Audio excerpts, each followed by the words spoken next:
مصنف رحمۃ اللہ علیہ یہاں سے قربانی کے مسائل کو ذکر کرتے ہیں۔ اضحیہ، یہ اضحیہ سے ہے، افعولتن کے وزن پر ہے، تو چونکہ یہاں پر واویہ جمع ہوئے تو واویہ کو جمع کر کے ادغام کر دیا، اضحیہ ہو گیا، ٹھیک ہے۔ تو پھر اس ہا کو اس ہا کے اوپر ضمہ ثقیل تھا تو ہم نے اس کو کسر دے دیا، اضحیہ، ٹھیک ہے۔ تو اس کو اضحیہ پڑھا جاتا ہے۔ اضحیہ اس جانور کو کہا جاتا ہے جو قربانی کے وقت جو جانور ذبح کیا جاتا ہے، تو ہر اس جانور کو اضحیہ کہا جاتا ہے۔ شریعت کی اصطلاح کے اندر اضحیہ اس مخصوص جانور کو کہا جاتا ہے جو مخصوص وقت کے اندر مخصوص نیت سے ذبح کیا جائے، مخصوص جانور کو مخصوص نیت کے ساتھ اور مخصوص وقت کے اندر ذبح کیا جائے، اس کو اضحیہ کہا جاتا ہے۔ چونکہ اضحیہ کے اندر جانور کے اندر نیت کیا ہوتی ہے؟ تقرب الی اللہ، ٹھیک ہے، نزدیکت، کہ میں اللہ تعالیٰ کے نزدیک ہو جاؤں، تو اس جانور کو اضحیہ کہا جاتا ہے۔ اور ذبح اس جانور کا کیا جاتا ہے، ذبح کیا عام ہے، خواہ وہ جانور ہو اللہ کے نام پر ذبح کیا جائے یا تقرب کے نام پر ذبح کیا جائے یا جس نام پر بھی ذبح کیا جائے، تو اس جانور کو ذبح شمار کیا جائے۔ تو چونکہ ذبح عام تھا، اضحیہ خاص ہے، اس وجہ سے اضحیہ کو اس کے بعد ذکر کر دیا تاکہ تخصیص بھی تعمیم پیدا ہو جائے۔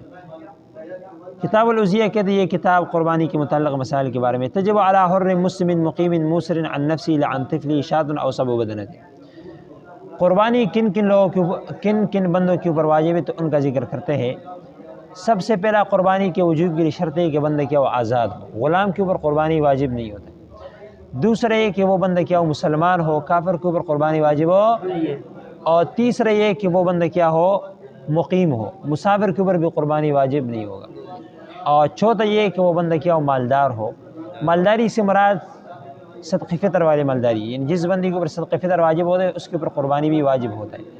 تو صدقہ فطر کس بندے کے اوپر واجب ہوتا ہے؟ صدقہ فطر اس بندے کے اوپر واجب ہوتا ہے، ٹھیک ہے، جس کے پاس نصاب کے بقدر کیا ہو مال ہو، اس مال کا وہ مالک ہو، حاجت ضروری کے علاوہ، ضرورت اصلیہ کے علاوہ نصاب کا جو بندہ مالک ہوگا نا، تو اس بندے کے اوپر کیا ہوگا قربانی اور صدقہ فطر واجب ہوگا۔ ضرورت اصلیہ کے اندر وہ چیزیں آتی ہے کہ اگر وہ چیزیں اس کے پاس نہ ہو تو اس کی جان یا عزت آبرو کے جانے کا اندیشہ ہو، یعنی ضرورت اصلیہ کے اندر مثلا اس کے اپنے کھانے پینے کا سامان، ٹھیک ہے، پہننے کے کپڑے، رہائش کے مکان، ٹھیک ہے، اس طرح اگر کاروباری بننا ہے تو اس کے کاروبار کے اندر جو آلات لگے ہوئے ہیں، ٹھیک ہے، دکان کے اندر، اسی طرح فیکٹری کے اندر جو مشینری لگے ہوئے اوزار، تو یہ تمام چیزیں ضرورت اصلی کے اندر آتی ہیں۔ اگر یہ کسی کے پاس ہو تو اس کے اوپر کیا ہوتا ہے قربانی واجب نہیں ہوتی جب تک اس کے علاوہ اس کے پاس کوئی نصاب کے بقدر مال ہو نہ۔ لیکن اگر کسی بندے کے پاس اس کے علاوہ کوئی اور مال ہو، مثلا VCR ہو گیا، ٹی وی ہو گیا، ٹھیک ہے، یہ تو جتنے وہ پالتو چیزیں ہیں، یہ جس کے پاس ہو تو اس کے اوپر کیا ہوگا صدقہ فطر واجب ہو، کیونکہ یہ چیزیں ضرورت کے اندر اور نہیں آتی۔ اگر یہ چیزیں ایسے ہو کہ ان کے مالیت نصاب کے بقدر پہنچی ہو تو اس کے اوپر قربانی کیا ہوگا واجب ہوگا۔ تو قربانی کے وجوب کے لیے چوتھی شرط کیا ہے کہ وہ کیا ہو مالدار ہو۔ تو ان چار بندے کے اوپر کیا ہوگا قربانی واجب ہوگا، ٹھیک ہے۔ قربانی بندہ اپنے مال سے دے گا، بچے کے مال سے قربانی نہیں دے سکتا، کہ بندے کے پاس اس کے بیٹے کے پاس کیا ہو مال ہو تو اس کی طرف سے بندہ کیا کرے قربانی دے، نہیں، بلکہ اپنے نفس کی طرف سے کیا ہوگا قربانی دے گا۔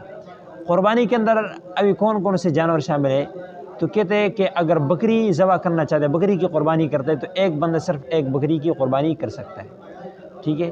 اگر بڑا جانور ہے، ٹھیک ہے، بدنہ، تو اس کے اندر 7 بندے شامل ہو سکتے ہیں۔ بڑے جانور سے مراد کیا؟ اونٹ، گائے، بھینس وغیرہ، چھوٹا، یہ جو جتنا ہے تو یہ بڑے جانور کے اندر آتے ہیں بدنہ کے اندر، تو اس کے اندر 7 بندے شامل ہو سکتے ہیں، 7 سے کم بھی شامل ہو سکتے ہیں، 5 بندے، 4 بندے، 3 بندے، 1 بندے بھی شامل ہو سکتا ہے۔ لیکن بکری کے اندر 1 ہوگا اور اس بدنہ کے اندر کیا ہوگا 7 ہوگا۔ اور یہ حدیث سے بھی ثابت ہے، حضرت جابر رضی اللہ عنہ کا اثر ہے، وہ فرماتے ہیں کہ نبی علیہ الصلوۃ والسلام کے ساتھ ہم قربانی کرتے تھے گائے کا 7 بندوں کی طرف سے، اور اس طرح اونٹ کا بھی ہم قربانی کرتے تھے 7 بندوں کی طرف سے۔ تو چونکہ ان بڑے جانور کے بارے میں نص آیا ہے تو لہٰذا اس کے اندر ہم کیا کریں گے اتنے حصے بنائیں گے، ٹھیک ہے، 2 3 7 تک حصے بنا سکتے، لیکن چونکہ بکرے کے اندر کوئی نص نہیں ہے تو بکری کے اندر 1 سے زائد بندہ شامل نہیں ہو سکتی۔ یہ نہیں کہ یار 2 بندے اور وہ ایک بکری کے اندر کیا ہو جائے شامل ہو جائے، تو دو بندے کی طرف سے ایک بکری کی قربانی کیا ہوگا، یہ ادا نہیں ہوگی۔